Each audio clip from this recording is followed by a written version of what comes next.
Good morning, everybody. I'm Jack Putter Jr., Tribal Chairman of Redding Rancheria. It is truly an honor to be here, to be a part of this prestigious event, to have World Peace and Prayer Day held in the homelands of the Wintu people. The Wintu people consist of 9 bands of people: the Namtipom, Elpom, Danam, Dapom, Namsu, Wamak, Claudapom, Norilmuk, and Winnemem. And as I was driving up today listening to Chief Arvol Looking Horse on the radio, I was thinking, what should I share and how should I welcome the people into my lands?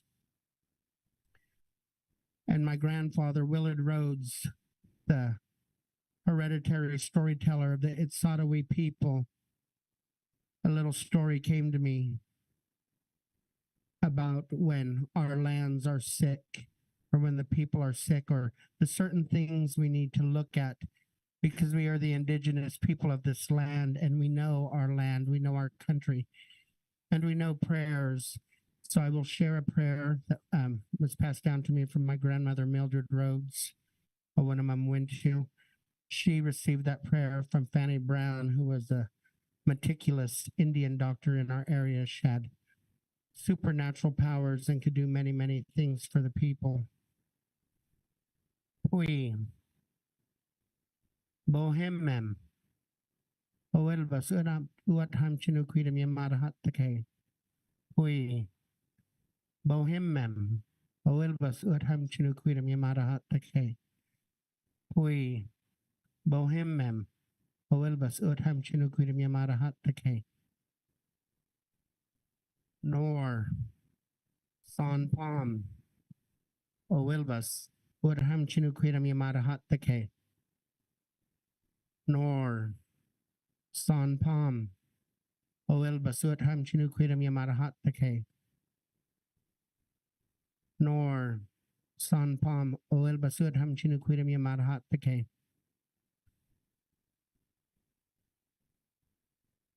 Nam, Sanchushuli, oelvas uatham chinuquidam yamarahatake. Nam, Sanchushuli, oelvas uatham chinuquidam yamarahatake. Nam, Sanchushuli, oelvas uatham chinuquidam yamarahatake. Way, Bolyampuyak, oelvas uatham chinuquidam yamarahatake. Way, Bolyampuyak, oelvas uatham chinuquidam yamarahatake. Way, Bolyampuyak, uatham chinuquidam yamarahatake. Oh. But I would like to just share this story from my grandfather, Willard Rhodes. And when he told it, these things weren't happening in our lands, but he talked about the beginning of time when the world was being made and the creator, hey, we see, was wanting to set things in place and put order in the land.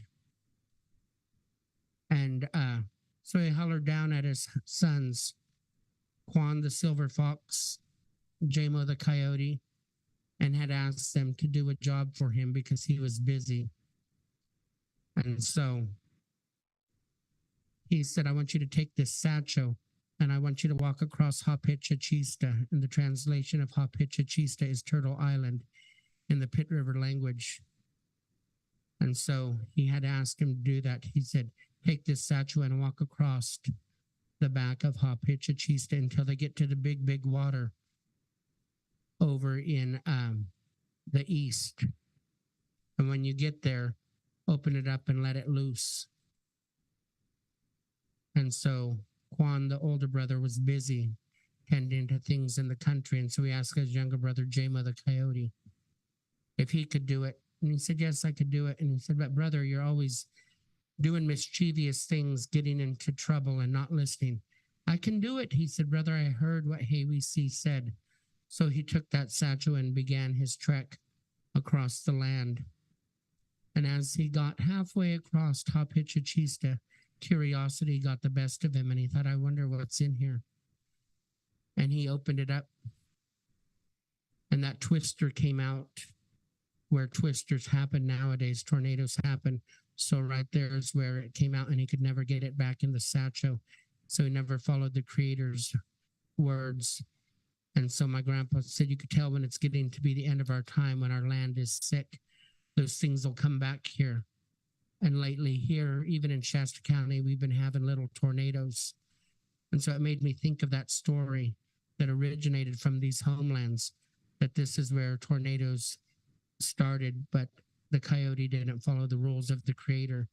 We must remember our stories. We must remember our roles as Indigenous people and do what we're told. Even though we're living in these modern times, we still have someone we answer to.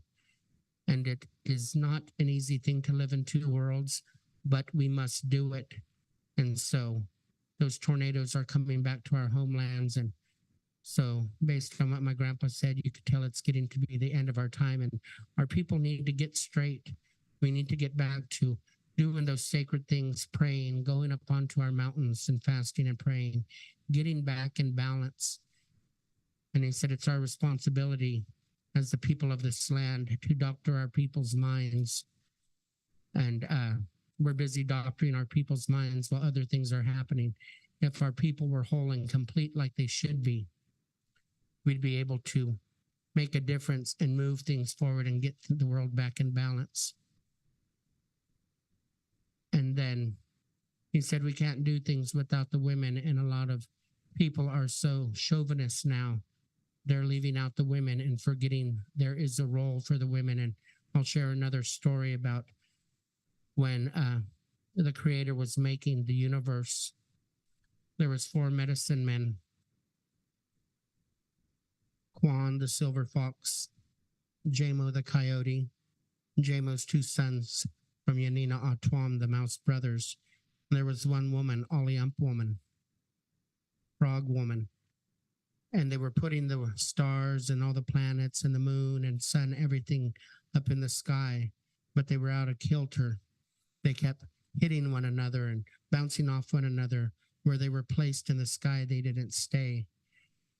And so the mouse brothers from Yanina Atwam said, we should ask Aliump woman. And the 2 older men said, nah, what does she know? She's just a woman.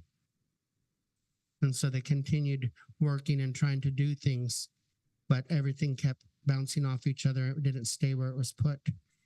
And so one day, those 4 medicine men, finally one of the young ones from Yanina Atwam asked Aliump woman, do you think you could help? All 4 of us medicine men have been working on this and working on it, and we can't seem to get it right. And she said, oh, that's easy. I'll take my root right here, she said, and weave it together like I do my baskets. So because of the strength of that one woman, she's the one that put the world in balance and got everything in order. So we as men must remember the women have a role in our society, and we have to respect them equally because they too have roles and they help us. So thank you for being here. At this time, I'll hand it over to Chief Arvol Looking Horse. It is truly an honor to have him here in our country. All lands need prayer, and our tribe is going through a lot.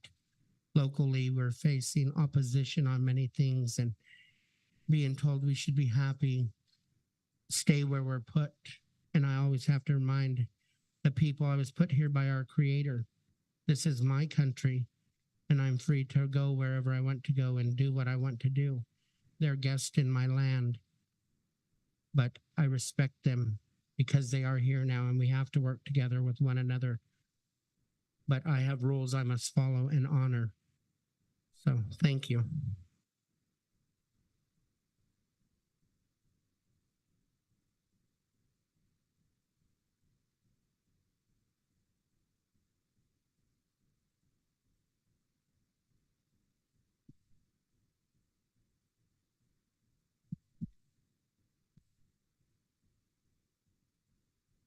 Mitakuye, Uyase, blessings, greetings. It's our highest honors to be with our relatives, the keepers of the western door. We already met the keepers of the eastern door. And now today, no, we are in the with the relatives here, and I'm really fortunate to know that we are connected at this time internationally, globally, with the modern network. And I'm really honored to be with the traditional people too during these days, because of World Peace and Prayer Day. We welcome each and every one of you. 2000. These are times that we are in, and our way of life. I am a sacred bundle keeper, the Chanupawanka, for the Lakota, Dakota, Nakota Oyate, or known as the Great Sioux Nation. We come from Chesapa, the Black Hills of South Dakota, the heart of Mother Earth. And our way of life is the way it's always been with our people, knowing that we follow the cycle of life, the 4 seasons of ceremony. And want to say that the World Peace and Prayer Day, we came a long ways, because when it started, when the white buffalo calf was born in Janesville, Wisconsin, and the prophecy of the white buffalo calf woman, the sewing, who brought us the sacred pipe and the sacred teachings, and that we still hold today in our ceremonies. So as we are here on June 21st, there's a lot of our people all over the world, not only our people, but people of the world are doing ceremonies, because it go inside with our way of life. And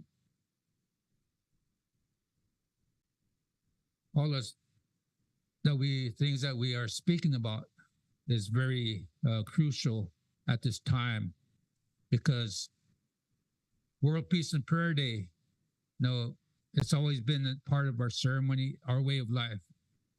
But at this time, we talk about peace more than ever, that we need to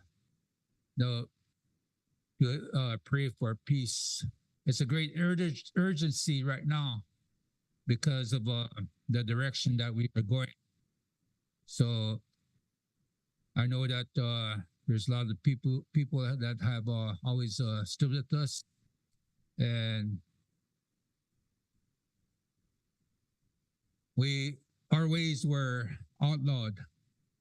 And until 1978, the Freedom of Religion Act, we're not a religion, but we have a way of life. We call it Changleshka Wakan, the sacred hoop. And they told us that the sacred hoop was broken at Wounded Knee, 1890. And we did a horseback ride. And that's our way of life, is to carry a message, either by walking, running, or riding horseback.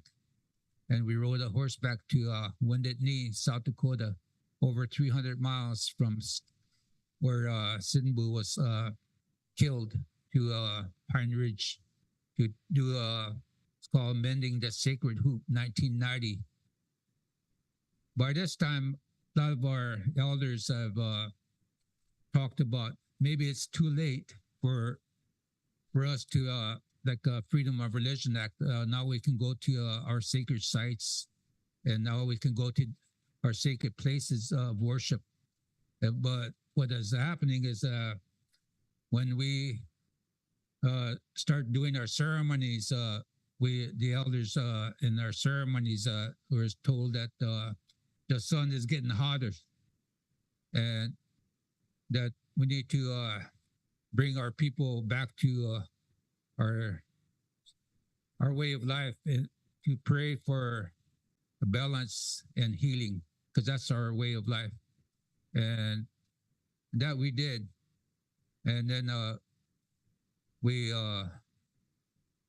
love our people, and not only our people, but people of the world, have prophecies that's coming true so quickly, so rapidly, because what is going on is like our prophecy, the white buffalo calf woman prophecy.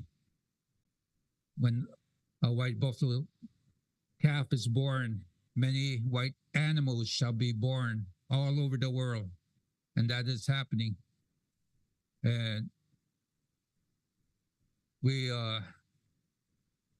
just do our ceremonies and our prayers, but in our territory. But when this white buffalo and the white animals are being born all over the world, that is for us to go beyond our territory and have a message for the world, because Mother Earth is sick and has a fever. So we were one of the nations that went to United Nations after we did our ceremony at Wounded Knee.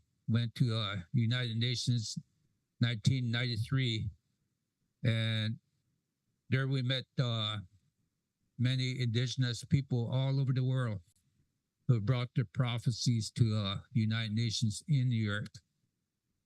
And we call it Earth Day.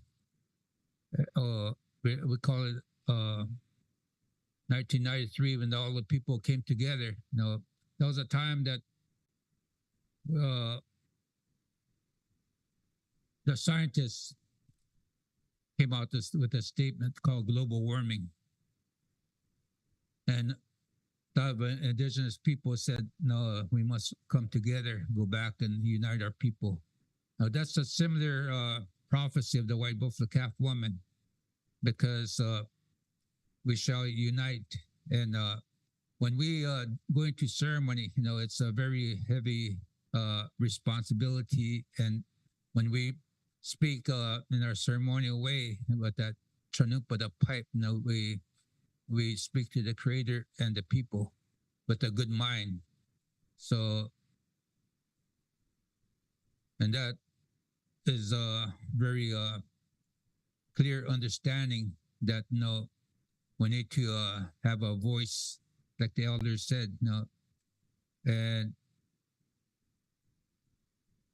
we are faced with global challenges.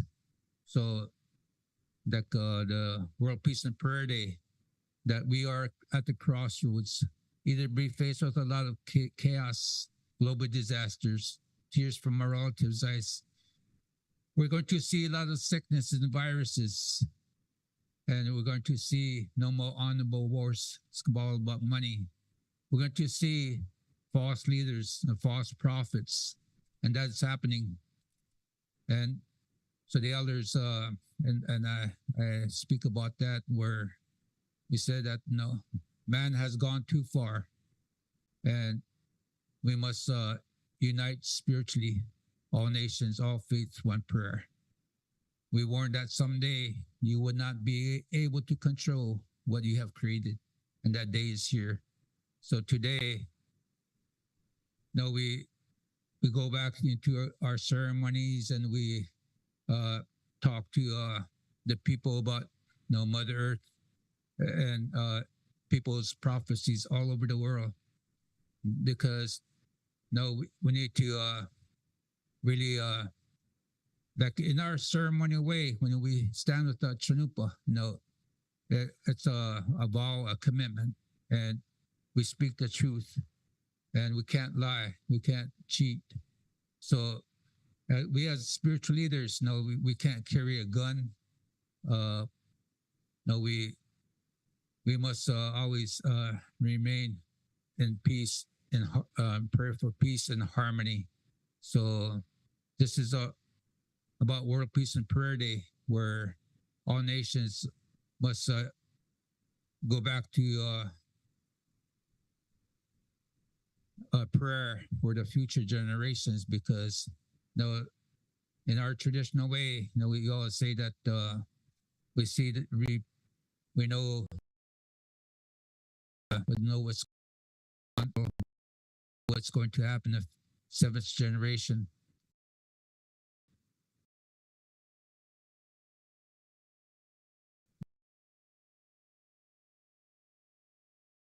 Peace and Prayer Day, you got to find that peace and balance, and today we'd like to invite and everybody to pray with us, and knowing that all of us, that the elders said, no, you got to hear our words, and that's a message that not only our people but many indigenous nations, and that's what we're doing today. So I thank you very much.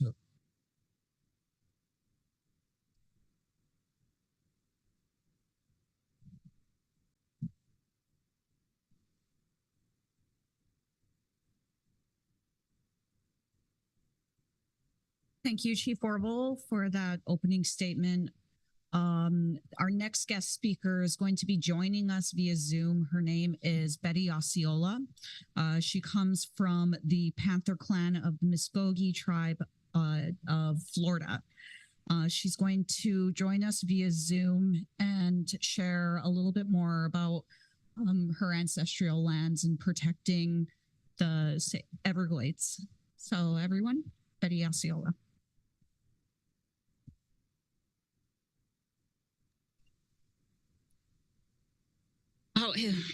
Hemineten, tangana huntetska, shanabishia chale, mamen, was ni hoten hagloa hidoja, ikale, chahochefke Betty Osceola putem lema ampushkatet, taiget ola pan, chialet, chahochi vim toma. Man ayatatet ioli chi eagnan, manayam lehot, man kai helen ingi tom hunte, mama huntemotet. Upon Jolie to lehead. My Haman, Aben, into the little net. My entire Tishnan, he told us gonna when Oshania Machinan, Unahai, Kaklunan, Shahayan, Hitatskalatem. I want to thank you for giving me this time to say a few words. My name is Betty Osceola, but my adopted nephew, calls me the woman who walks by the water. And I thank you for giving me this time to talk about the homelands of my people, the Miccosukee people, where I'm at today in the Florida Everglades, and to give you a little background. And also, I sent a link to a film that I'm a part of in collaboration with my tribe itself, when we talk about our issues and can show you our homelands and the concerns that we have. And I want to thank you to the tribes for opening up their lands for this opportunity to hear from many different people.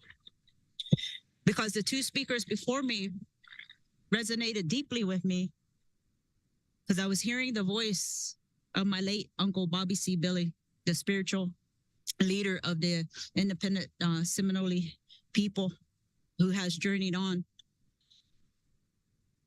And my uncle, it reminded me of the words I would always hear my uncle, whether he was talking to our own people or to other people when we were trying to educate about how we need to change.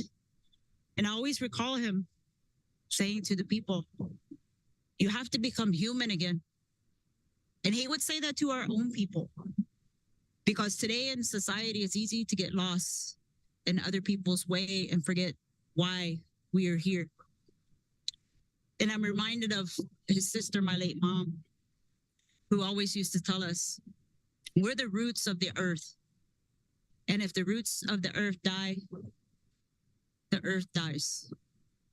And it's not that you're indigenous and say that you're an indigenous person, a native person, but you have to walk that life in a good way as creator. Fajakiomache made us to be, to take care of Mother Earth, as all tribes on this earth were meant to take care of Mother Earth. And it also reminded me as I was listening to the two chiefs before me of a message I received. It's almost 4 years now when I received this message. And I had an individual seek me out with a message from the Star People. And that message was that all the indigenous people, the tribes all around Mother Earth need to come together as one and return to living on Mother Earth in a good way, in our spirituality, in our relationships with the land. And I gave that message to one of my uncles to share with our elders, that the Star People said we only have 4 years to make that shift, to be able to go back in that good way and healing of the landscape. And if we go past those 4 years, all the changes in the earth and the sickness, it's going to go quicker and quicker and quicker. But we have the time to change that and start healing Mother Earth and ourselves and coming together as one with that same message. We're almost 4 years now. Next year will be 4 years.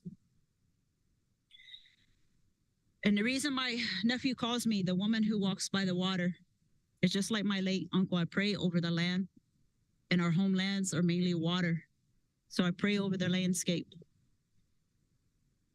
and do prayer walks in different places to heal the water in our relationships with Mother Earth, not just of our people, but all people, to be human beings.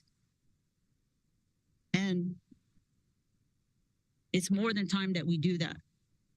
Because, you know, my people, my elders, they tell us that the sickness on Mother Earth is like a mirror.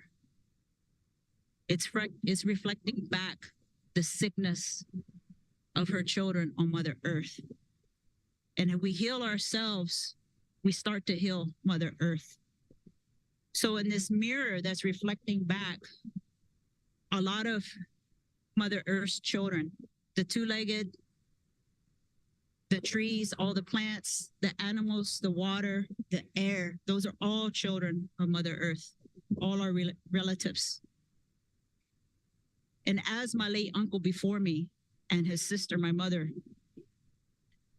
you know, we have that responsibility that our elders gave us to live in that good way and to educate and help the landscape, to heal that landscape for our future generations. So when I interact with outside agencies that make these decisions over the waters of our land, our tribal land, not just our tribal lands, but the lands here in Florida, we try to educate that as well, that you have to become human beings again and look at Mother Earth, not as a resource to be taken advantage of, but as a relative. And talk about not restoration, but healing the landscape and bringing back our connections to that landscape and our spirituality. In these years that I've been praying under the guidance of my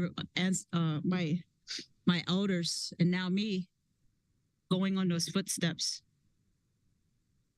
it's a long process, and I've learned that many people don't know how to pray. They forgot how, even our own people, they forgot that spiritual connection that we have. And for me, it's not how to pray. In addition to that, it's the intention of that prayer in a good way, and have that honest conversation with Creator. Because Creator sees everything in our sincerity, in our hearts, And I want to thank the great Sioux Nation, because it also reminded me when Chief Arvol Looking Horse was speaking on one of the prayer walks that my late uncle did a couple years before he passed away. When we were guiding these people in preparation, kept saying he needed a horse. He kept saying he needed a horse. And we kept telling him, Uncle, you don't need a horse. And he kept saying, yes, I need a horse. So when we gathered to start this 5-day prayer walk across the Everglades to educate, because he was trying to stop a project that would further harm the Everglades, a horse showed up. Not the horse that he was visualizing where you're going to put a saddle on it, but a man bringing the Lakota flag, well, a flag with the Lakota horse on it, and his Ford pickup truck arrived. And we told Uncle, well, there's your horse. It's not the one you thought you're going to get, but the Lakota people sent you a horse. So my uncle rode in that 4-wheeled horse with this man, while I carried that flag with the Lakota horse on it. And that was a powerful prayer walk. The second time, my uncle had already passed, and I was leading a prayer walk around Lake Okeechobee, 7 days, 118 miles of prayer.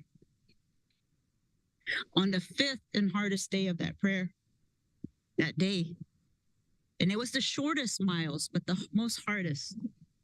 It's very hot. And the walkers were getting very tired. And carrying all those people in prayer was starting to get me tired.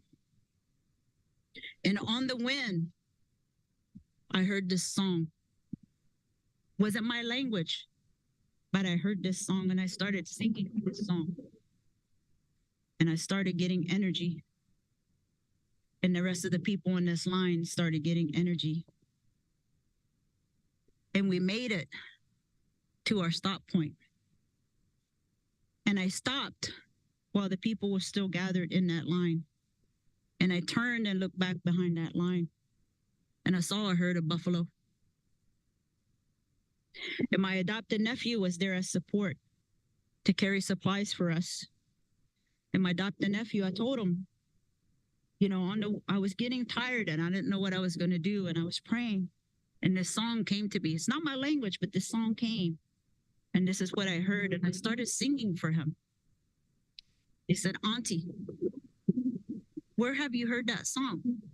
I said, I have never heard that song before. It's not even my language. I don't know what language it is. He said, Auntie, you just sang a song in the Lakota language. My adopted nephew is Lakota. And it's a song that not too many people get to hear. So 2 times in my life, the ancestors of the great Sioux Nation has sent help to us here, the Miccosukee and Seminole people. So thinking of that, and made by Creator's way, this year,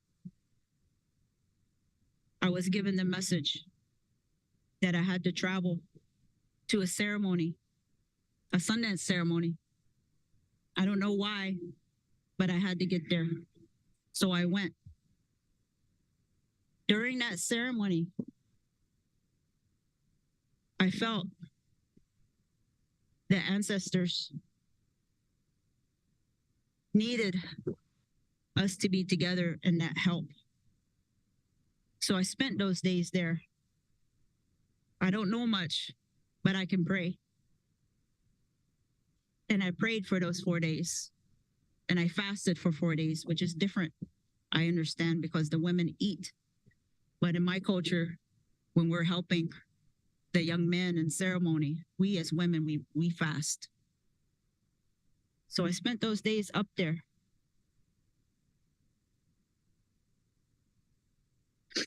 And I saw 2 buffaloes on their tree. And I saw that tree turn into a golden beam of light up into the sky. Then I saw that tree change and become golden across the landscape and the horizon. And I saw that landscape change. And I saw a tornado after the tree turned back into a tree, and I saw a tornado come down and go back up while I was there.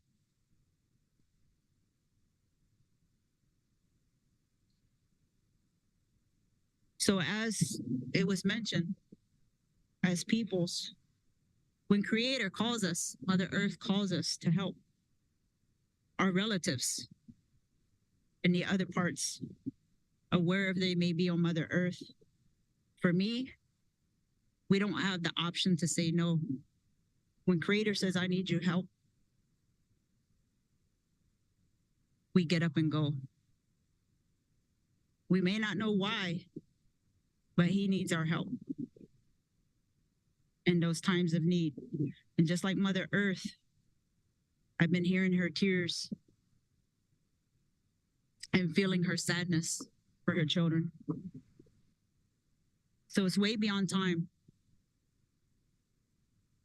that we give Creator Mother Earth the help that we can, that we're able to in her time of need. So I'm going to stop right there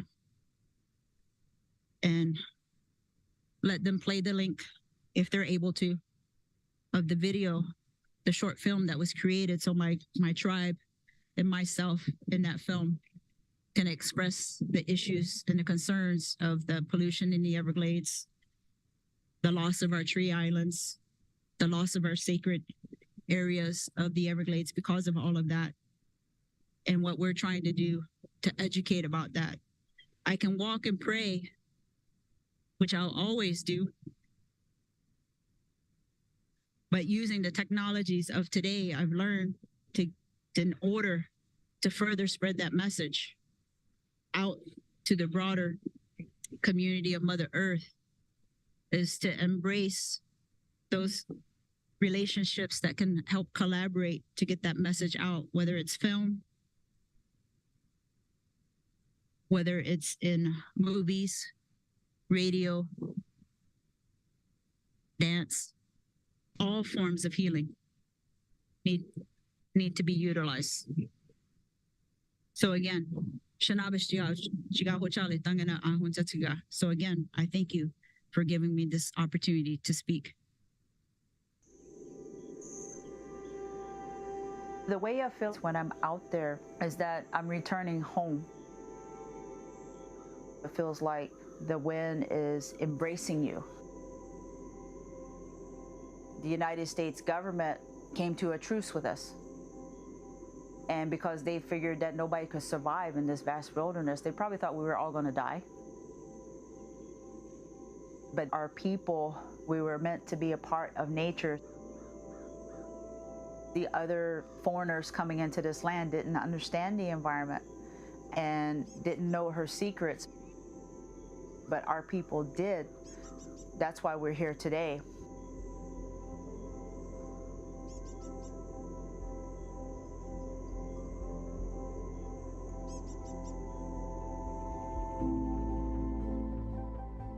Some may see a swamp, others a still body of water. But the Everglades is actually a river, the widest and slowest in the country. A continuous stream of fresh water 100 kilometers wide. It meanders through South Florida at 4 kilometers per day. The Everglades is one of the largest wetlands on the planet. More than 1 million acres filled with plants and animals uniquely adapted to this watery world. For generations, the Miccosukee people have called this home. Back in the earlier days in the history of Florida, when the U.S. Cavalry, when they were trying to hunt our people down to force relocation, the Everglades provided us a sanctuary. If it wasn't for the Everglades, we wouldn't be here. One of the secrets to the Miccosukie's survival has been curious patches of elevated land called tree islands. The Miccosukee people, when they came down into the Everglades, they used the tree islands to live on. The pine trees, they used those trees to build shelter on the islands. We honor those islands by taking care of them and passing on the history of that island to the future generations. Thousands of tree islands are sprinkled throughout the Everglades. They're some of the only dry places around. They range from the size of a swimming pool up to 1 kilometer long. And there's a growing understanding that they may be the key to conserving this delicate ecosystem. The islands support a surprising array of wildlife: coyotes, deer, bobcat, even the Florida panther. In spite of their importance, little is known about the role these islands play in the ecosystem. Scientists from the Miccosukee tribe are trying to change that. Prior to our project, there's not really been anything that's known about what wildlife use the islands, how they use them. Even basic information like diet, it's not really known. Using our trail cameras, we're trying to figure out what species of wildlife are also using the island. Some of the most surprising animals are the black bear. I never thought that the bears would be utilizing the wetland habitat. It's unknown at this time whether the bears are living out here because it's a preferred habitat or because the bear population has expanded so much and is forcing bears out into other habitat. And we're hoping that's what the research will inform us. We frequently see alligator holes adjacent to the island. A gator hole is a habitat that the alligator uses, and it's typically a natural depression, and they'll start to excavate it to make it a little bit deeper and kind of better for themselves. These tree islands are the source of life and the stability for pretty much all species out here. They kind of all depend on these tree islands to maintain the balance of the ecosystem. Sometimes they have completely different communities of vegetation on them, and that's going to affect what wildlife use those islands. Because the plants are kind of the base of everything. It's their shelter, it's their food. Percent cover 0 to 4. Certain vegetation will only grow where it has the right niche. Diversity on the tree islands is really important because the greater diversity, the greater amount of food you have for animals. Some of the vegetation on these islands, like hardwood trees, are particularly sensitive to fluctuations in water levels. Too much water and they drown. Too little and they dry out. High water is not necessarily a bad thing. It's the duration of the flooding of tree islands that is more of a problem. People began altering the flow of the water in the Everglades back in the early 1900s when the intent was to try to drain the land for agriculture and for development. They did this by creating a bunch of canals and levees that were kind of diverting the natural flow of water out towards the ocean. And some areas are too dry, some areas are too flooded, and so you don't get the historic flow that used to occur. Tree islands now get flooded, and they remain flooded for a longer duration, anything from 2 to 6 months. There are times that we can't use those islands for ceremony. So that impacts the culture of the Miccosukee. There are times that the deers don't have a place to seek refuge because the islands can be up to 3 feet underwater. The small mammals and the larger mammals just can't survive for that length of time on inundated islands. Small mammals are such an important part of the ecosystem for transporting seeds into different areas. We are reintroducing some of the small animals back onto tree islands.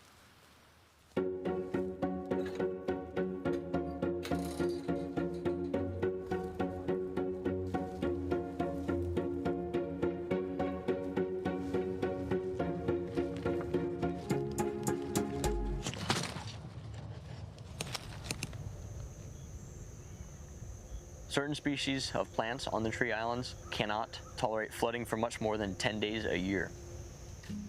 The tree islands are essentially drowning.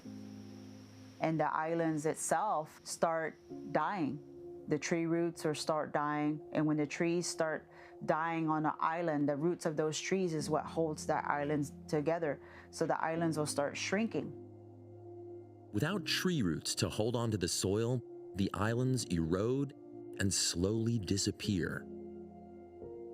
Nearly 70% of the tree islands have disappeared since the 1940s. That's largely due to flooding because of how water flow has been managed. We have tribal members today that remember living on tree islands and have seen the changes to this area. Even in my short lifetime, I've seen the changes. Our people were taught that in our time of need, the Everglades was here for us. So now that it's her time of need, we have to stand up and protect her, because someone has to speak for the voiceless. The Miccosukee people, we advocate for reconnecting the landscape.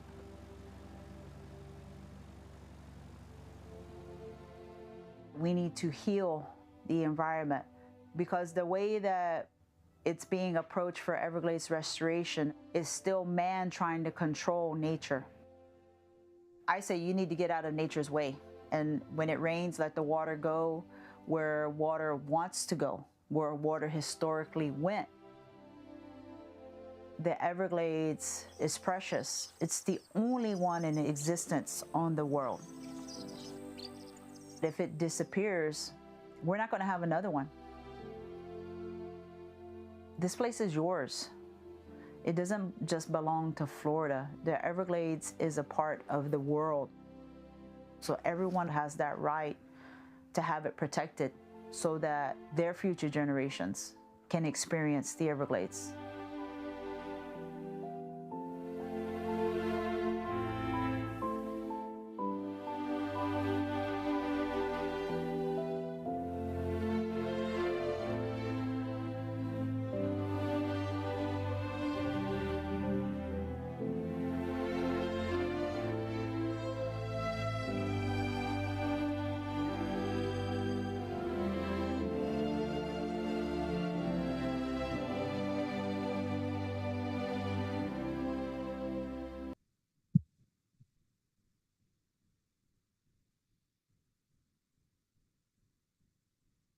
All right. Our next presenters come all the way from Alaska. They're here to educate more on the climate change that they're experiencing. I'd like to present our next presenters, Buzz, Linda, and Daniel Daney.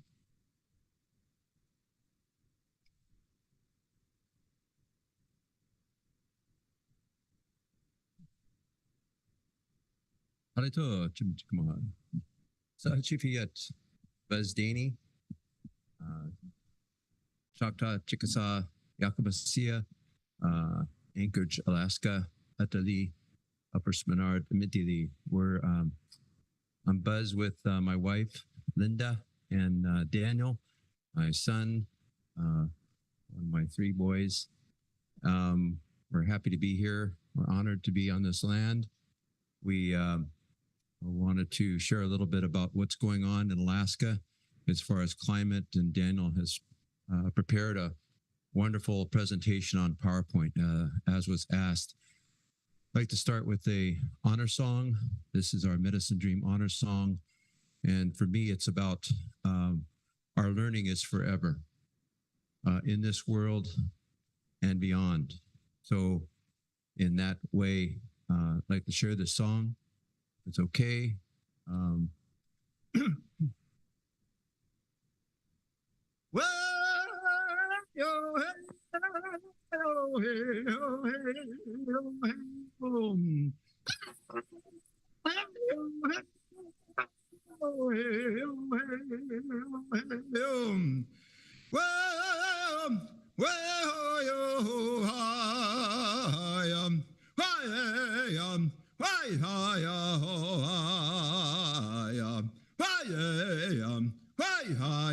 ho hi well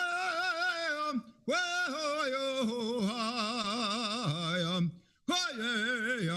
hey hi ho hi hey hi ho hi hey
Yakuki, thank you very much. Daniel's going to start his presentation. All right. I'm going to go speak from some slides. My parents will speak from the heart. I have a little different portion of the presentation. If you could pull that up, that'd be wonderful. All right. Climate change in Alaska. Climate change is not a myth. Fortunately, there's empirical evidence that shows that the globe is warming up, and Alaska, it's a little different.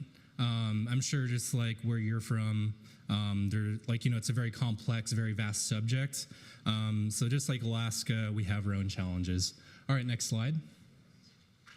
All right, so the overview for my portion, we'll go over climate change in Alaska.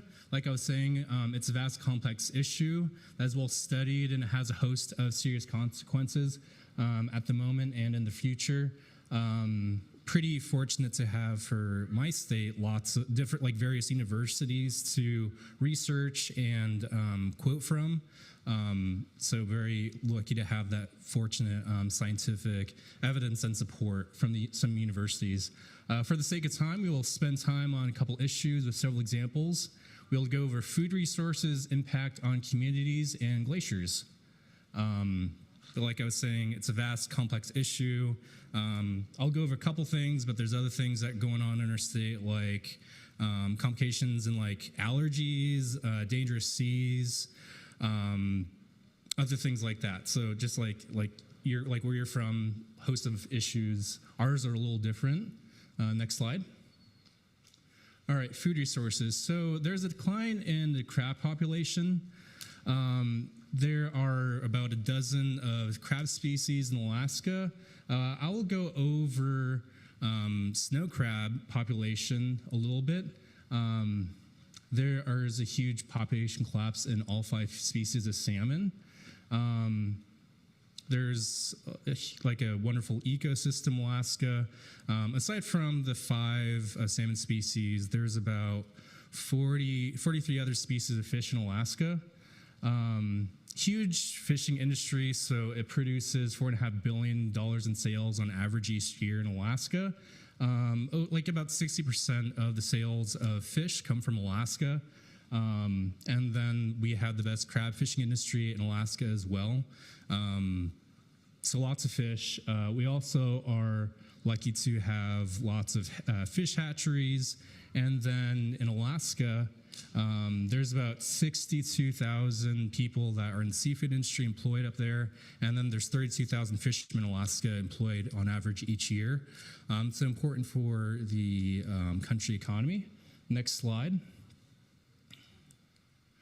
All right, so we'll go over endangerment of crab population. Again, I'll go over snow crab. So crab fishing in the Bering Sea is one of the most economically important in the country. It produces about $285 million each year on average. There's some more recent crab fishing closures, which have never happened before. There was one in 2019, and then a couple years ago, there was a whole crab fishing season closure a couple years ago, which has never happened before because of the population collapse in crab. We know that snow crab, they stop eating at 58 degrees in the water, and then because the seas are warming up, the plankton will go ahead and migrate where they're more comfortable living. So it's hard to predict like where the plankton are going, and that will go ahead and confuse like the same population, where they're going, and other things like that. Next slide. All right, economic impact on snow crabs. So pretty huge. There are 5 Alaska communities that depend on snow crab fishing. So there's Akitan, Kodiak, Unalaska/Dutch Harbor, King Cove, and St. Paul. As I was saying, there was a snow crab fishing season closure a couple years ago due to population collapse. One of the communities, St. Paul, a small island along the coast of Alaska, in 2022, their sales of snow crab dropped from 200,000 that year to 2.5 million the previous year. So you can see like there's a huge economic disparity from climate change and population collapse of snow crab. 9% of St. Paul's economy depends on snow crab, as you can imagine from what I heard a little bit ago. So snow crab fishing also impacts other things. So for St. Paul, it'll impact the processing for halibut fishing, which is the other huge fishing industry and source for funds for the island, just for St. Paul. Next slide. All right, impact on the river, Yukon River salmon. So the Yukon River is one of the biggest rivers in North America, being almost like 2,000 miles long. Over like about 73 communities live along the Yukon River. Out of over 200 communities in Alaska, I mean, that's a huge amount of our communities up there. Because of climate change, it'll go ahead and melt a lot of the permafrost along the Yukon River. And so the Yukon River like emits 32 times more mercury than other comparable Arctic community rivers in around the Yukon. So, I mean, so mercury will go ahead and impact the salmon population, as well as how the people ingest it when they fish it, if they can. So according to State of Alaska Fish and Game, a couple years ago, there was because of population collapse, you couldn't fish that summer, which again impacts 73 communities along the Yukon River.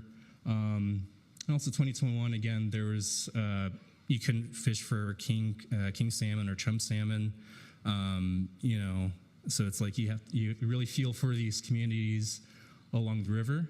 Next slide.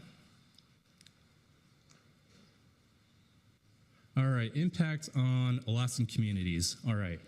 In 2019, there was a statewide assessment.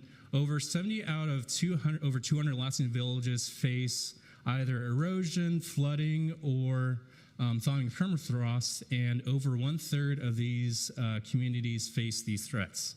All right. In 2009, a dozen communities decided to relocate because of those issues. And the U.S. Army Corps of Engineers estimated costs for relocating villages like Kivalina from around $95 to $125 million, Shishmaref $100 million to $200 million, and then Newtok $800 to $130 million to relocate them. So these issues cause a variety of obstacles, not just for funding, obviously, but a lot of other problems these communities have to face. So like a place where you can actually move, and you have to have other resources like running water and hopefully a health community clinic, things like that. Next slide. All right, so the coastal community of Shishmaref. So you can sort of see the damage right there if you can. So there has been about 6 federal disasters in Shishmaref since around 2000. And so they voted like in 2002 to go ahead and relocate, but they're still there because of funding and other issues like that. There's about 563 people that live in that village. Most of them are Inupiaq. They face a lot of erosion in that village. So approximately 2.7 to 8.9 feet of the village erode each year. So they try to move, like they agreed to go ahead and move in 2002, but they're still there. I mean, in 2016, President Obama signed a executive order to go ahead and for more funds for our communities that face problems like erosion and climate change. But 4 months in the office, President Trump revoked that order. Next slide. So Newtok and Mektakvik. So about 350 people live in Newtok, and they've been occupying that land for over 2,000 years. That community is another coastal village. They live aside the Ninglik River. 2005, a lot of the their homes have been eroding, sort of like Shishmaref, and sort of like Shishmaref. There has been a variety of federal flooding warnings over there.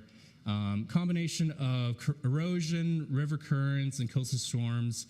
70 to 90 feet of village are taken away each year from erosion. They had to create a new community, Mektakvik. So people moved to that, like a third of that population moved to Mektakvik in 2019. Next slide. All right, melting glaciers.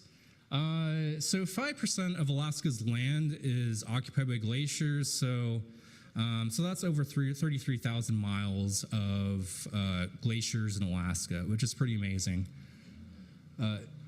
It's a huge source for the economy, for tourists, a nice tourist attraction. There's literally thousands of glaciers in Alaska. There's only 327 that are named up to date, which is pretty amazing. We're pretty lucky to have all these glaciers. Some of them, like Bear Glacier and Peterson Glacier, probably maybe about 30 feet melt away each year. Maybe some of them since the 70s, 3 miles has melted away each year, which is pretty amazing. Next slide. All right, impact of melting glaciers. So it's one of the biggest contributors to rising sea levels. So about maybe 0.2 millimeters, so about 0.2 millimeters of rising sea levels each year arise from Alaska. It doesn't seem like a huge figure, but I mean, on a global scale, a little bit comes from Alaska, which is pretty amazing. So it can drastically affect ocean currents, and then there's some evidence that links to rising sea levels to warmer temperatures in the southern states, which is pretty amazing. Some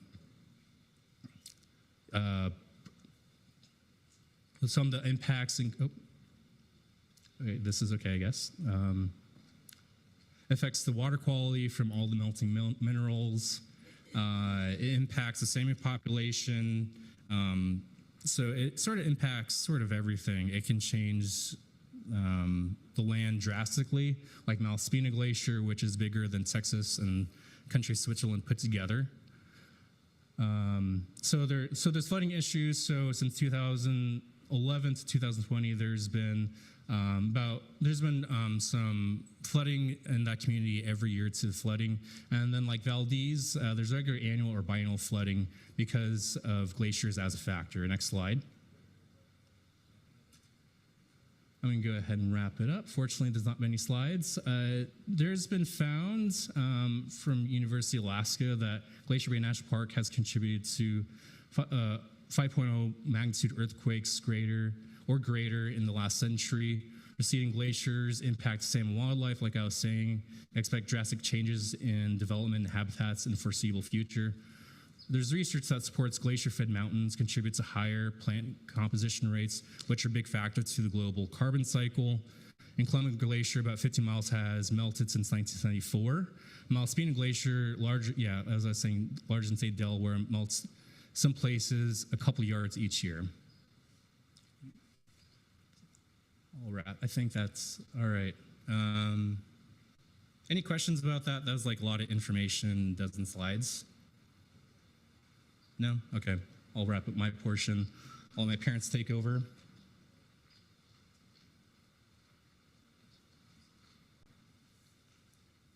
So for the new talk relocation, a friend of mine is leading that relocation, and right off the bat, $130 million is just not enough. Last year, after they had started relocating, there was a huge storm that wiped out their electricity, and so they have to start from scratch again. This is the third year on the Yukon River that their fishing has been closed. Imagine your main food for the year, that you cannot have that main food for the rest of the year or get that main food. For us, the salmon is our main food. And we're told by the federal government that we cannot go out to fish for the salmon again this year. And so what we have to do is we have to go to other areas to get our fish. My sister came to Anchorage, and the next month we're going to fish for her, and she's going to bring all that fish back home where we cannot fish. So that's my portion. Thank you very much. And as I mentioned last year, just in context, half of the coastline in the United States is in Alaska or around Alaska. Thank you very much for inviting us. It's been an honor. Yakuki.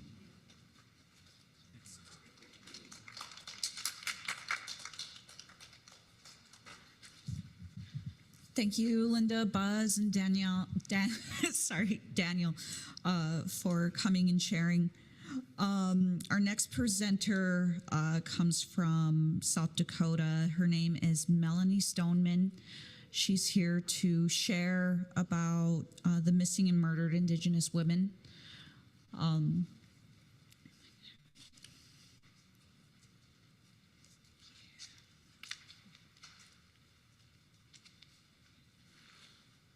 I'm Betty Washday. If you give me just a few minutes, I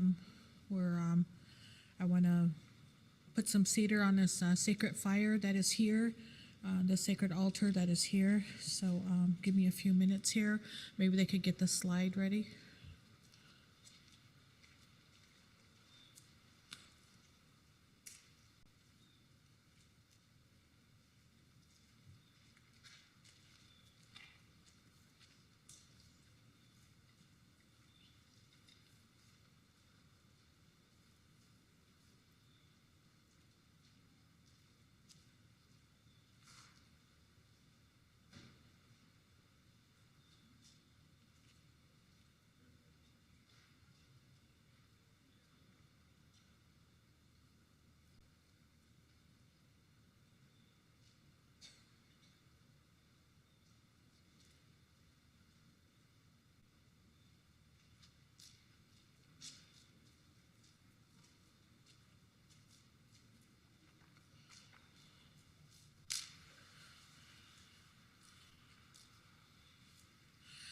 My name is Malani Stoneman.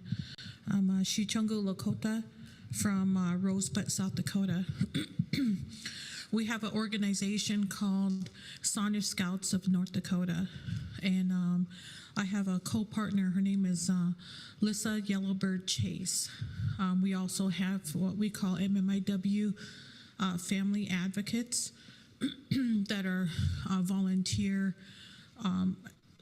are with us on volunteer basis. And one of them is Cisco Tobacco out of Pine Ridge, South Dakota. And we have other allies that are non-native. Jemima Hepner does a lot of our web designs. I also would like to thank all the women, men, other organizations throughout the United States that hold space for MMIW awareness and help on a grassroots level on MMIW here in California also.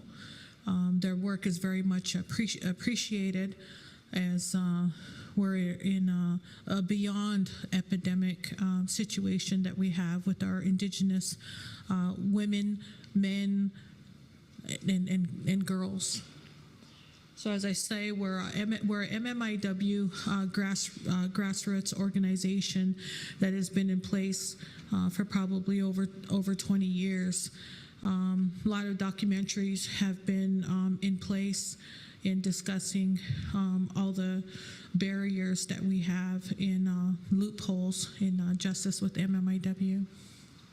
Next slide.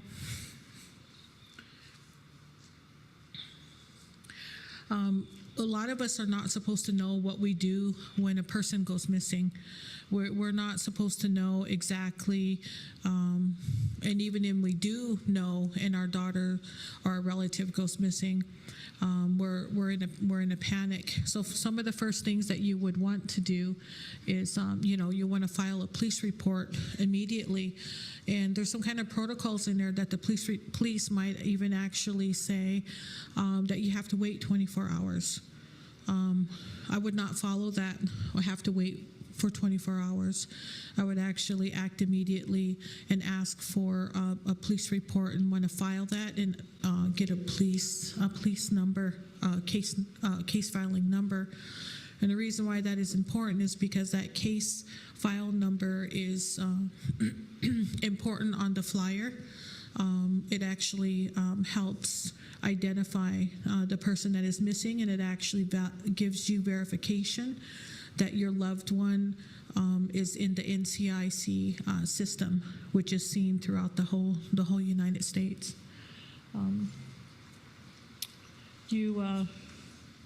Some of the things were some of our family advocates. We are on the minute that a woman is reported missing in our reservations or in the city, is that family advocates or I make immediate contact with the family, and we walk them through the process and try to keep a journal, trying to keep notes together for them, because the process is very important, because in a time of that we're able to create timelines and where they were last at or what clothing they were last wearing. Also, it's almost when you're dealing with families and friends in the cities, almost keeping a recorder on you. That helps with the dates and the time. Next slide, please. So, as you know, a lot of our relatives that go missing, they leave into the next city. They go into Rapid City in the state of South Dakota. They're in Rapid City, or they're in Sioux Falls, and they start developing these life patterns due to drugs and alcohol.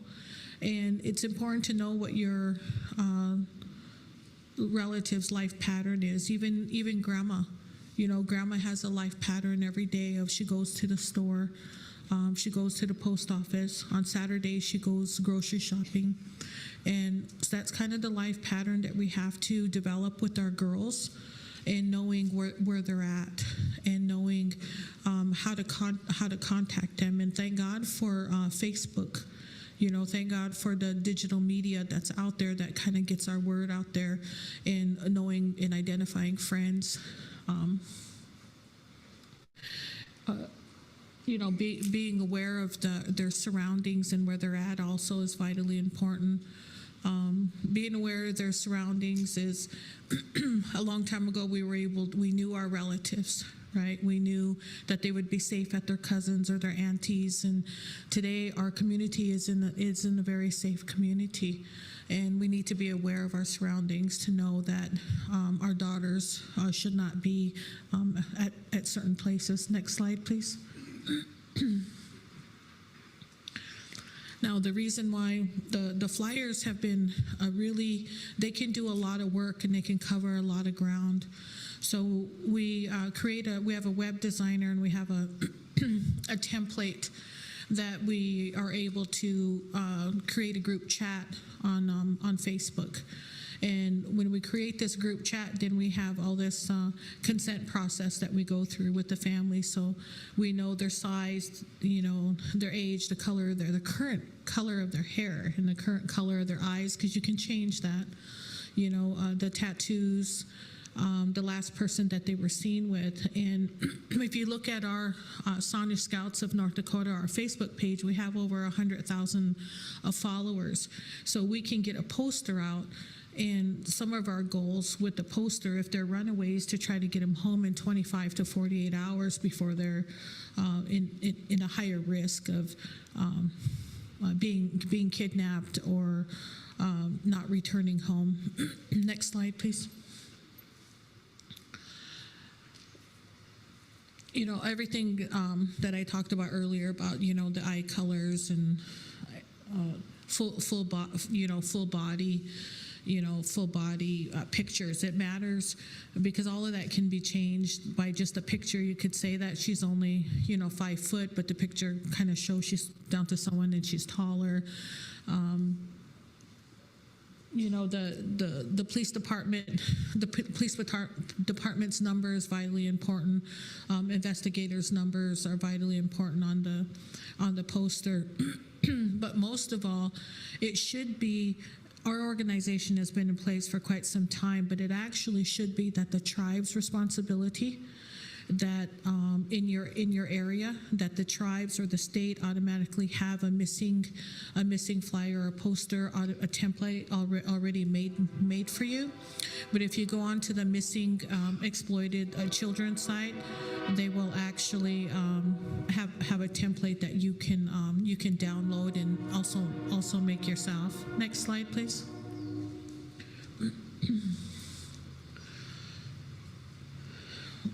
The runaways, if you guys ever take a look currently and you Googled the South Dakota missing for the state of South Dakota, there's currently probably 25 runaways that are all Native American girls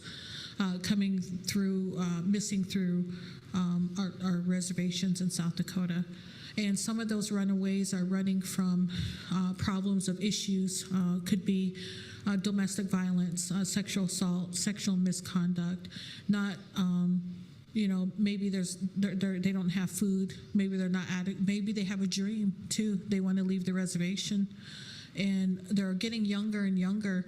A couple days ago, we had a Pine Ridge girl at the age of 12 that ran away from home, and she had gotten involved with the wrong crowd, and they were kind of placing her from Sturgis to Rapid City to Myrtle. They were kind of all over the place. And this is what happens with our runaways. And some of them keep doing that routine over and over. So she's would be a 12-year-old that's gone through this in the past 6 weeks. She's ran away like 5 times. So these are women and girls who are high risk to being kidnapped or not, something bad can happen to them. Next slide. So when we talk about what is like indigenous, grassroots advocacy, is some of the things that we do when we come into a community is we offer food. We go to the loved one's home. We bring them coffee, sugar. We make soup. We make bread. We start a search team, and then the search team, we ask for, a lot of it comes from the community, or we have a spiritual leader that's known in that community, and come in and pray, pray with the family. But we tie everything to our search in our movement, because this is a spiritual movement. So we utilize this water, we utilize this feather, we utilize sage, tobacco, cedar, and tobacco, and we make prayers. We make prayers for the family, and we also call, if they have an Indian name, we call their spirit bag.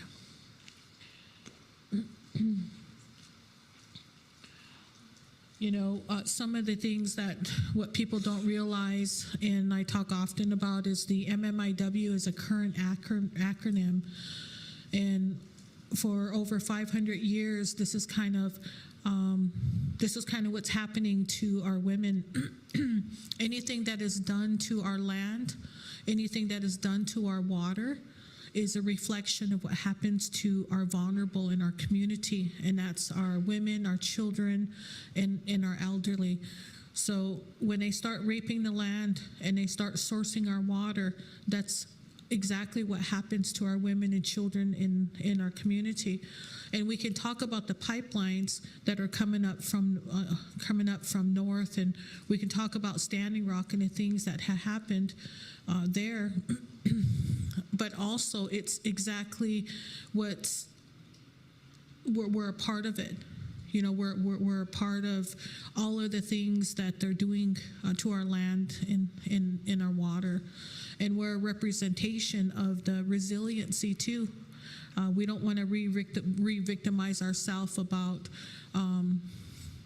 just the bad things that happen to our women and our children and our elderly. There's a lot of resiliency in creating spiritual advocacy. Next slide, please.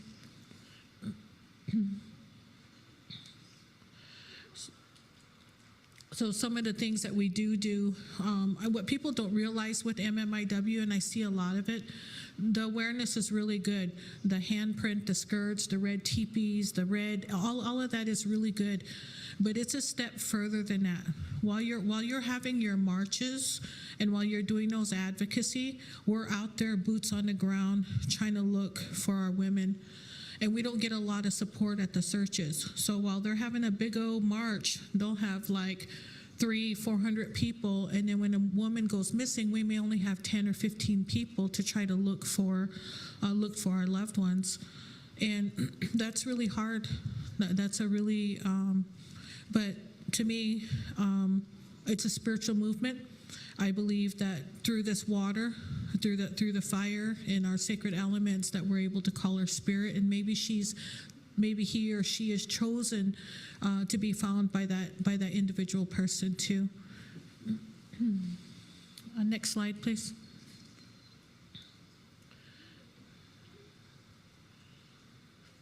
So some of the things that you can do in your community when you guys see a flyer coming out, or you see that there's somebody missing, or there's a runaway, it's more than just pushing a button and sharing the flyer.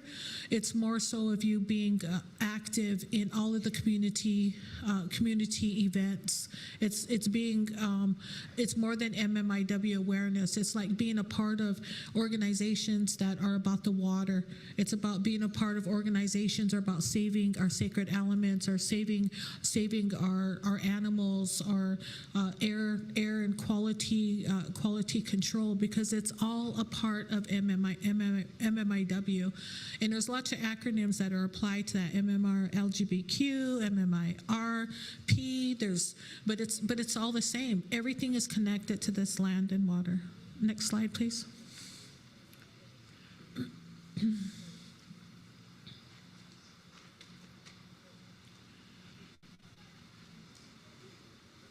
So we do a lot of water ceremonies, and we do a lot of singing, and we do a lot of women gatherings, because when we go through the training and doing a search grid, or we've even kind of people have helped us, so we were able to get 2 cadaver dogs, and cadaver dogs run anywhere from $75,000 to $150,000. And when you have cadaver dogs, to us in the Lakota way, we used our Shunka Waka, our dogs, to protect our children when the enemies came in. And it still exists today that we have our 2 dogs, Bada and Bago, and a Rikara, that means yellow, yellow and black, and they're trained in a Rikara language. And so I'm learning a Rikara language, even though I'm Lakota, and they're go on command. So part of these things that we do is trying to educate what you guys could do to help us in keeping the awareness and what it entails of actual MMIR. Next slide.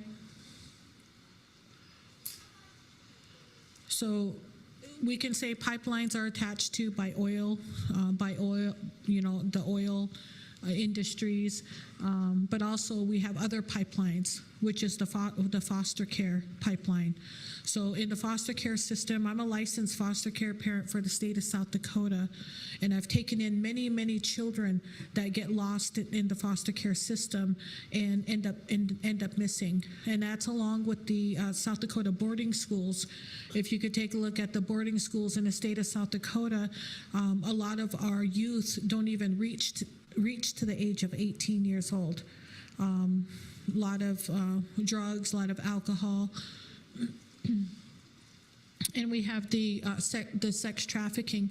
Now, sex trafficking is different in the state of South Dakota. It's not that we have the cartel. It's not that we have gangs and all of these things running sex trafficking. We kind of got sex trafficking happening, and it's happening within the families. It's families doing this to their own relatives and their own children, which goes back to our communities are now infected by that. We also have hate crimes too. And most of all, besides all of that kind of pipeline, there's some spiritual abuse that is happening in our circles that need to be talked about, and we need spiritual abuse awareness, and that's something that you guys need to be aware of, that is currently hitting all of some of these spiritual leaders. A lot of these spiritual leaders aren't a safe place to go. Where you need to go as a woman, you need to go within your families, within your aunties, your grandmas. Depending on spiritual leaders are good, but there's some that aren't very good. If you have woman problems and woman issues, try to reach out to your women relatives, because I'm not even going to tie it to who we are or what we are, but it's cult-like behavior when you have to charge women to come in, when you have to charge women to heal them, when you have to bring women in and utilize them as a shield to protect your altar, or to do things for your altar. So the minute that medicine men start telling you they said, that's a number one clue. There is no they. Okay, the spirits all have a name. When you have to pay to get healed and you have to pay to do these things, you need to take a look at that. And that is a part of spiritual abuse. If they're abusing those things, they're abusing this earth, they're abusing the land, they're abusing our sacred elements. Next slide, please. This is some of our contact information. That you're able to get a hold of us through our Facebook, and we have a lot of women missing currently. We have cold cases also. So I would like to thank you for your time and listening to us, and please visit our Facebook page. Thank you.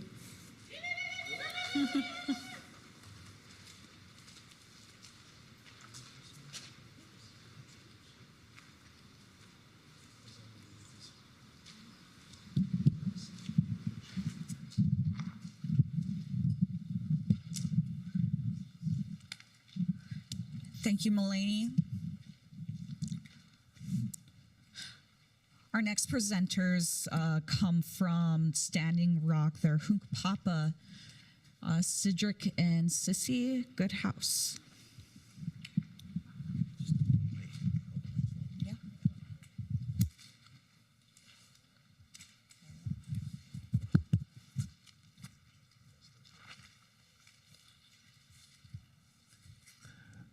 I want to ask that you excuse me for sitting. I recently had a kidney transplant, so doc says gonna take some time. You're no longer spring chicken. So I said, no, rooster. Wow, a lot of comments about Standing Rock. Whoa, man, I don't know about that. Just constant. You know, there's a big thing about Standing Rock. As it slowly fades off into history, people need to turn your memories into teachings. I'm going to give you one example. And I'm going to use my granddaughter. She's sitting over there. She never doesn't know I'm going to do this. She was missing for 10 days. Couldn't get nobody to help me. 48 North Dakota. Nobody. Gave people call, Facebook, police. Nobody. So I want people to see this, because you're going to have to turn those into teachings so that you can actually go from being the teacher to doing things. I really think that's important, because it's going to be across the board one of these days. And I think people, one more quick comment about Standing Rock. People forgot about the pipeline. The social ills kind of filtered into the camp. The Corps of Engineers, smart people. They had people in meetings, constantly meeting. Every day, all day, scheduling meetings all the way into the evening. And it was, in the meantime, they're putting in the pipeline. The pipeline was going in the ground. And I think that was all part of the strategy. Those government people will teach you. Because what we do is we follow the regulations, we follow the laws and all that. So that's why we're into those things, into the meetings, into wanting to talk to the main man all the time. So we forget about the issue that's at hand constantly. So I'm going to leave that there, though, because, if you've ever been to Standing Rock, you should know what mace tastes like. That's a big teller. But it's not good, not a good taste. But I wanted to share with you something that happened probably the last week or the third week in March. And I wasn't going to share this because, I've done what I had to do, and I felt good about it, And some things happened that made it all real. I had a dream I had a dream, and it went like this. You know, I sat up alongside my bed. I sat up like that, and I was sitting there, and here I heard a voice says, "Give me your hand." And I recognized that voice. So I was gonna look, because I knew whose voice that was. But as I looked over, I seen the hand. So I reached up and I grabbed her hand. and when I reached up and grabbed her hand, we were standing on a hilltop or a mountaintop. And we were standing up there, and well, I could smell the fresh air, the pine, and just could hear birds. You know, it really felt good. I just real take that deep breath of fresh air. It was something else. So I went and that voice was my mom's. And she said, "I want you to look around and tell me what you see." So I did. I looked around and I told her.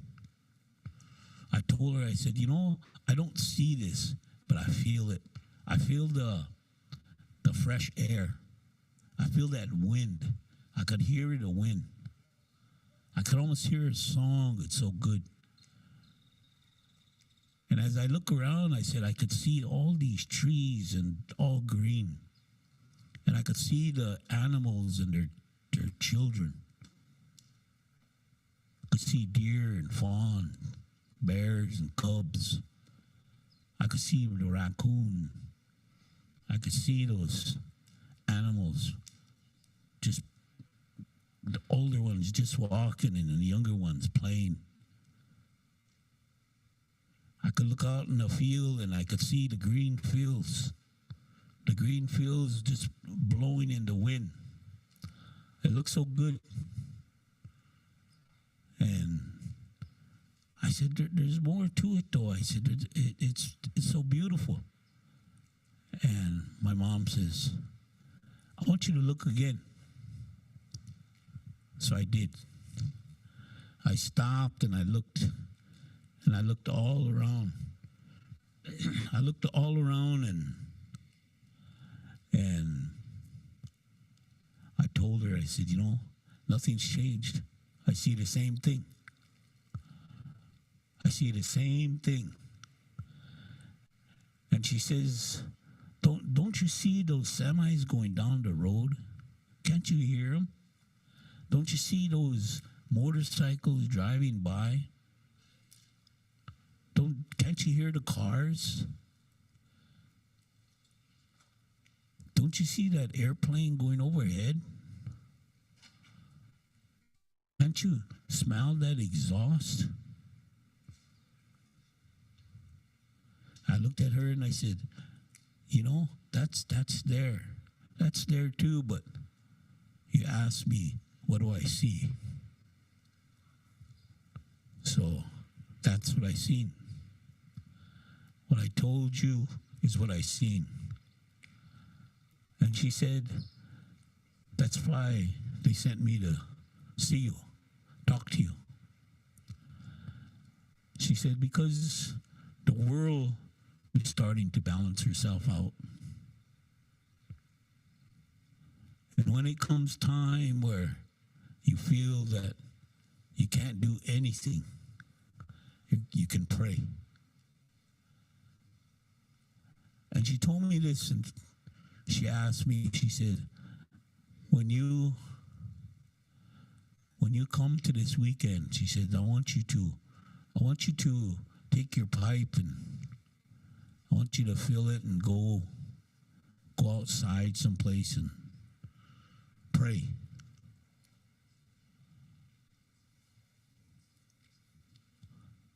Maybe 1 hour, maybe 2 hours, maybe 3, maybe all day.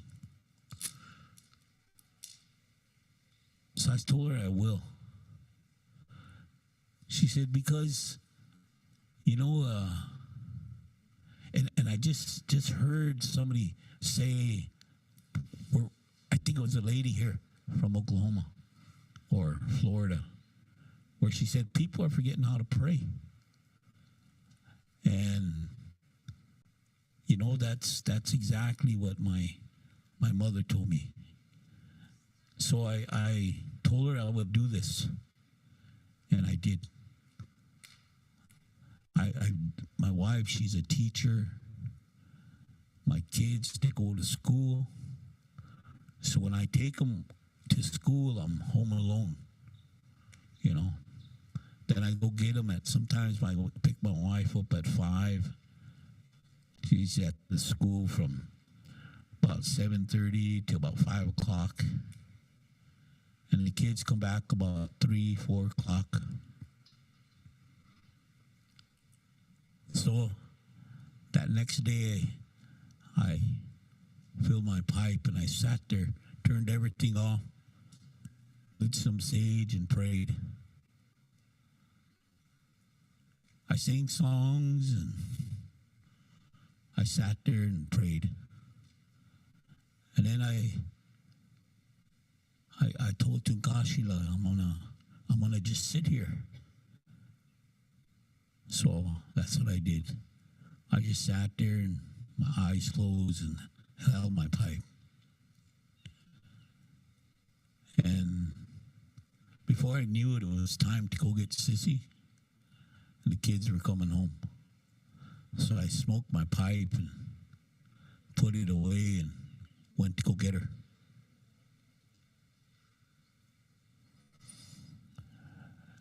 You see, there's a lot of things that are going on. A lot of things. Good things and bad things. We have this one CDC, this community development going on right in the middle of our town. And they put up a sign. They cut down these huge cottonwood trees, just chopped them down. Been there since I was a kid. And, you know, it's real telling because I thought on this sign it would say, you know, something in Lakota, something that reflects who we are in development or something, you know, had a real good Lakota name. But on the top of the oval shape, it's got white construction, white CDC. WITE, white CDC. And then it's got a face of Sitting Bull flash up now and then. I said, I don't even think these guys know what's going on here. I said, it's more of what people are talking about. Steve Newcomb. My grandson watched Steve Newcomb's CD. And he said that after he got through watching it a couple times, he says, Lala, people need to know this. People need to see these things. So it's my grandson, 12 years old. So we, you know, I understand these things because I was that age and, you know,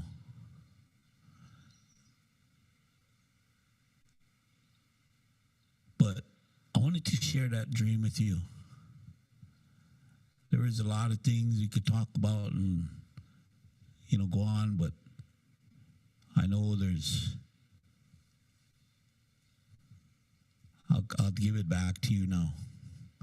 You don't have to wait 5 minutes.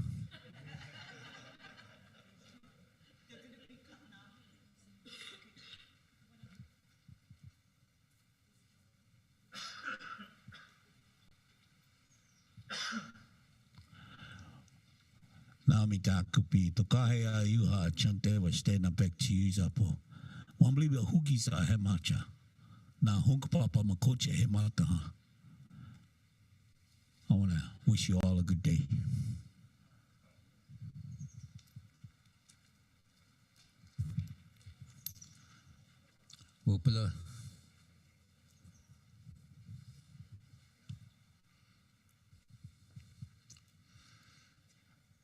want to thank all the speakers. I know there's so much stories that we like to share, and we, as a people, we have many